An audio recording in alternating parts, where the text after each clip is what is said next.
രുചിഭേദങ്ങളുടെ സംഗമഭൂമിയായ ദുബായിൽ spice bowl restaurant നാളെ പ്രവർത്തനം ആരംഭിക്കുന്നു. പ്രശസ്ത ടെലിവിഷൻ ചാനലുകളിൽ കുക്കറി ഷോ കൺസൾട്ടന്റ് ഷെഫും അവാർഡ് ജേതാവുമായ ഷെഫ് അനിൽകുമാറാണ് ദുബായ് മോളിലെ സ്പൈസ് ബൗൾ റെസ്റ്റോറന്റിൽ വിഭവങ്ങൾ ഒരുക്കുന്നതിൽ മേൽനോട്ടം വഹിക്കുന്നത്. നാവിൽ രുചിയൂറും വിഭവങ്ങളായ salmon chutney tikka, chicken adobo, massaman beef curry, kathi tikka റോ തുടങ്ങിയ സിഗ്നേച്ചർ ഡിഷുകളാണ് അനിൽകുമാർ ദുബായിലെ ഭക്ഷണ പ്രേമികൾക്ക് വേണ്ടി ദുബായ് മോളിലെ സ്പൈസ് ബൗളിലൂടെ സമ്മാനിക്കുവാൻ പോകുന്നത്. ഭക്ഷണപ്പെരുമയുടെ ആസ്ഥാനമായ തലശ്ശേരിയിൽ നിന്നുള്ള മുജീബും സുബൈറുമാണ് ഭക്ഷണ പ്രേമികൾക്ക് പുത്തൻ അനുഭവങ്ങൾ സമ്മാനിക്കുന്ന സ്പൈസ് ബൗൾ റെസ്റ്റോറന്റ് എന്ന ആശയത്തിന്റെ അണിയറ ശില്പികൾ. ട്രഡീഷണൽ ഇന്ത്യൻ ഭക്ഷണങ്ങളോടൊപ്പം തന്നെ തായ് ഫുഡും ചൈനീസ്, ഫിലിപ്പിനോ കുസിൻസും തനതായ രുചിയോടുകൂടി തീൻമേശയിൽ എത്തിക്കുന്നുമുണ്ട്. കുടുംബസമേതം ഉല്ലാസപ്രദമായ ഭക്ഷണ അനുഭവമാണ് സ്പൈസ് ബൗൾ റെസ്റ്റോറന്റ് ഭക്ഷണ പ്രേമികൾക്ക് വേണ്ടി ഒരുക്കിയിരിക്കുന്നത്.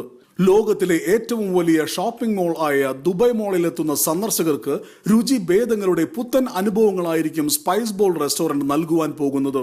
Big 14 middle east, Dubai.